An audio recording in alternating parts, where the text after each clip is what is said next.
সাপ নিয়ে কিছু মজার এবং হাস্যকর বিষয়।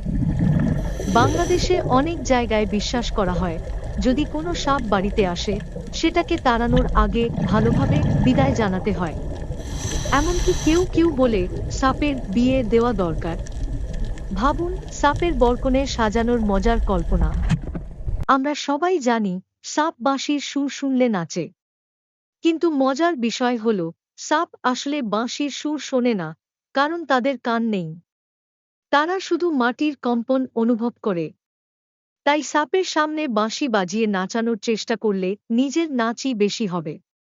সাপের কোনো হাত বা পা নেই, কিন্তু তা সত্ত্বেও তারা খুব কৌতূহলী। আপনি সাপের সামনে কিছু নড়াচড়া করলে সাপ মনে করবে আপনি ওদের নতুন খেলনা। গ্রামে অনেকে বলে সাপ নাকি রেগে গেলে রাতেও মানুষকে খুঁজে বেড়ায়।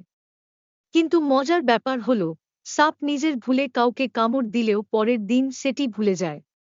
কিছু এলাকায় মানুষ সাপকে লালু, কালু বা বনু বলে ডাকে।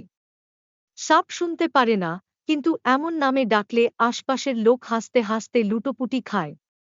একবার গ্রামের এক লোক বলেছিল, আমি সাপ পুষি, কারণ ওরা চোর ধরতে সাহায্য করে। পরে দেখা গেল সাপগুলো নিজেই আলমারি ভেঙে ডিম খেয়ে ফেলে।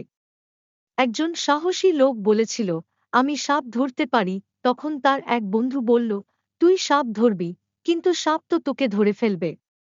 সাপ নিয়ে মানুষের ভয় যতই থাকুক না কেন, এসব মজার কল্পনা শুনলে ভয়টা বেশ কমে যায়, তাই না? আজকের ভিডিও এখানেই শেষ করছি। আশা করি আপনাদের ভিডিওটি ভালো লেগেছে এবং নতুন কিছু জানতে বা শিখতে পেরেছেন।